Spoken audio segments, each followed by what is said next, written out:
Lord. நமது திருத்துவ தீர்க்க தரிசன ஊழியத்தின் சார்பில் பைபிள் ஸ்கூல் துவங்க உள்ளது. வருகின்ற மார்ச் 4ஆம் தேதி முதல் மொத்தம் 25 நபர்கள் மட்டும்தான் இதில் சேர முடியும். சேர விரும்புவோர் கீழே அளிக்கப்பட்டுள்ள அட்மின் நம்பரை தொடர்பு கொண்டு பதிவு செய்து கொள்ளுங்கள். கர்த்தருக்கே மகிமை உண்டாவதாக. ஆமேன்.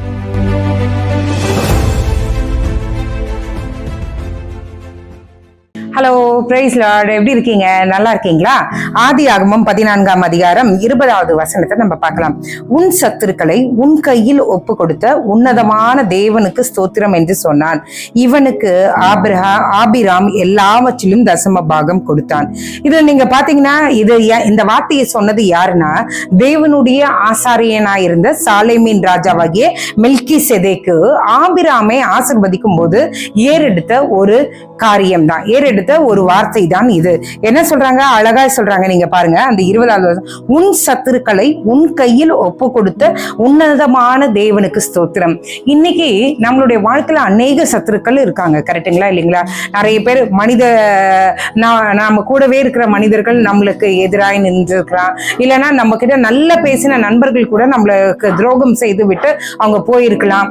ஆனா சின்ன சின்ன உபத்திரவங்கள், சின்ன சின்ன பிரச்சனைகள் வரும்போது அதுல இருந்து நம்மளை விடுவித்த அந்த தேவனுக்கு நம்ம ஸ்தோத்திரம் சொல்லியிருக்கோமா? இன்னைக்கு நம்ம யோசிக்கணும், ஆண்டவரே எத்தனை சத்துருக்கள் என்னுடைய வாழ்க்கையில இருந்தாங்க, எத்தனை காரியங்கள் ஆண்டவரே நபர்கள் மூலமாக நடந்தது, சூழ்நிலைகள் மூலமாக நடந்தது, அநேக ஆவிகளுடைய பொல்லாத ஆவிகளுடைய கிரியைகளினால அநேக வீழ்ச்சிகளில நம்ம கீழே விழுந்துருவோமான்னு நினைக்கும் போதெல்லாம் கர்த்தர் நம்மளுடைய கரத்தை நீட்டி நம்மளை பிடிச்சி இழுத்திருக்கிறாரு. அந்த காரியங்களை நினைச்சு நம்ம இன்னைக்கு ஸ்தோத்திரம் சொல்லலாம். இங்க அதுதான் சொல்லியிருக்கு, உன் சத்துருக்களை உன் கையில் ஒப்பு கொடுத்த உன்னதமான தேவனுக்கு ஸ்தோத்திரம். இப்போ நம்ம ஆண்டவருக்கு சொல்ல போறோம், ஆண்டவரே என்னுடைய வாழ்க்கையில எவ்வளோ பேர் சத்துருக்களா எழும்பி இருக்காங்க. நம்மளுடைய வாழ்க்கையை கொஞ்சம் திரும்பி பார்ப்போமே. நம்ம படுக்க போகும்போது அப்படியே நேரா போய் தூங்குறத காட்டிலும் கொஞ்சம் கர்த்தர் கொடு நம்மளுடைய வாழ்க்கையில செய்த நன்மைகளே அசை போட்டு விட்டுட்டு அதுக்கப்புறம் நம்ம உறக்கத்துக்கு போனா ரொம்ப நல்லா இருக்கும் நான் நினைக்கிறேன். அதனால இன்னைக்கு நம்ம என்ன பண்ண போறோம்னா, நம்மளுடைய வாழ்க்கையில சத்துருக்களாய் என்னென்ன காரியங்கள் இருந்தது, சத்துருவாய் என்னென்ன சூழ்நிலைகள் அமைந்தது, சத்ருவாய் நம்மளுடைய செயல்கள் என்னென்ன காரியங்கள் நமக்கே சத்ருவாய் மாறி நின்றது, அது எல்லாத்தையும் யோசித்து பார்ப்போம். யோசித்து பார்த்து, ஆண்டவரே அந்த சத்துருக்களின் கையிலிருந்து நீங்க என்ன விடுவித்தீங்களே.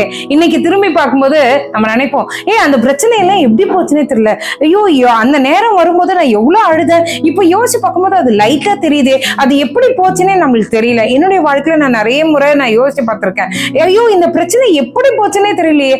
அதை யோசிக்கும் போதே உண்மையிலே கர்த்தருடைய கரம் அங்கே இருந்து நம்மளை தாங்கினதை, சுமந்ததை, அதை நம்மளால மறக்கவே முடியாது.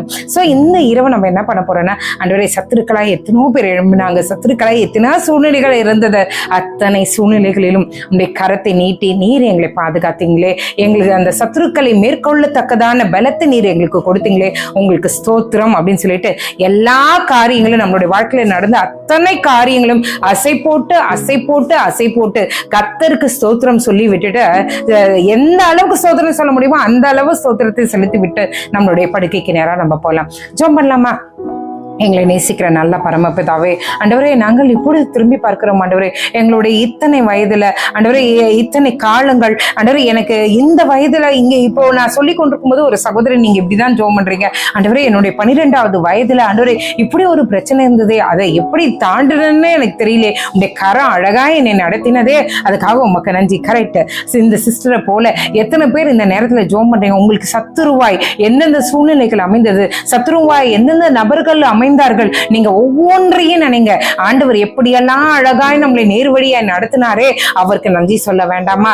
இங்கே மெல்கிசேதேக்கு அழகாய் சொல்லுகிறாரே, ஐயோ உன்னை நடத்தின உன்னதமான உன் சத்துருக்களை உன் கையில் ஒப்பு கொடுத்த உன்னதமான தேவனுக்கு ஸ்தோத்திரம். ஆண்டவரே எங்களுடைய வாழ்க்கையிலும் அநேக சத்துருக்களை எங்களுடைய கரத்துல கொடுத்து எங்களை வெற்றி சிறக்க பண்ணினீங்களே, அதற்காக உமக்கு நன்றி அப்பா, உமக்கு நன்றி, உமக்கு நன்றி, உமக்கு நன்றி. ஆண்டவரே இந்த இரவு வேலையில யார் யார் தூக்கம் இல்லாமல் கஷ்டப்பட்டு கொண்டிருக்காங்களோ, ஆண்டவரே இதை பார்க்கும்போது நிறைய பேரை நான் பார்க்கிறேன். ஆண்டவரே அவங்களுடைய ஆபீஸ்ல இருக்க பிரச்சனைகள், சத்துருக்களா எழும்பி நிற்கிற ஆட்கள், சத்துருக்களா எழும்பி நிற்கிற சூழ்நிலைகள், சத்துருக்களா எழும்பி நிற்கிற அவங்களுடைய பலவீனங்கள், ஆண்டவரே என்ன காரியங்கள் ஆண்டவரே அவர்களை ஆண்டவரே வளர விடாமல் தடுத்து கொண்டிருக்கிறதோ அந்த சத்துருக்களை மேற்கொள்ளத்தக்கதான அபிஷேகம் இப்பொழுதே இறங்குவதாக. ஆண்டவரே சத்துருக்களை மேற்கொள்ளத்தக்கதான ஆண்டவரே ஒரு பலனை என்னுடைய கர்த்தர் கட்டளையிடுவீராக இயேசுவின் நாமத்தினால.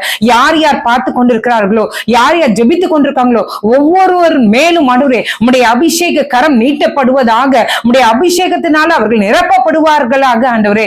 பலவான்களாய் எழுந்து கொள்ள கிருபை செய்யுங்க ஆண்டவரே. ஆண்டவரே அவங்களுடைய பலவீனத்தை பெரிதாய் நினைக்காதபடிக்கு உம்முடைய கரத்துல ஒப்பு கொடுத்து ஆண்டவரே அவங்க இந்த இரவை ஆண்டவரே அவங்க முடிக்க போறாங்க ஆண்டவரே. உங்க கரத்துல கொடுக்குறாங்க ஆண்டவரே. ஏசப்பா இந்த சூழ்நிலை காலை எழுந்து கொள்ளும் போது ஆண்டவரே ஒரு புது பலனோடு ஆண்டவரே அந்த சூழ்நிலையோட பலு தெரியாதபடிக்கு ஆண்டவரே மகிழ்ச்சியோடு உற்சாகத்தோடு தைரியத்தோடு ஆண்டவரே சத்துருக்களை மேற்கொள்ளத்தக்கதான பலனை கர்த்தர் எனக்கு கொடுத்தார் என்ற விசுவாசத்தோட தன்னுடைய நாளை தொடங்க அவர்களுக்கு உதவி செய்யுங்க. நீரே காத்துக்கொள்ளும் வழி நடத்தும். இயேசுவின் மூலம் ஜெபம் கேளும் நல்ல பரமபிதாவே. ஆமேன், ஆமேன், ஆமேன். God bless you.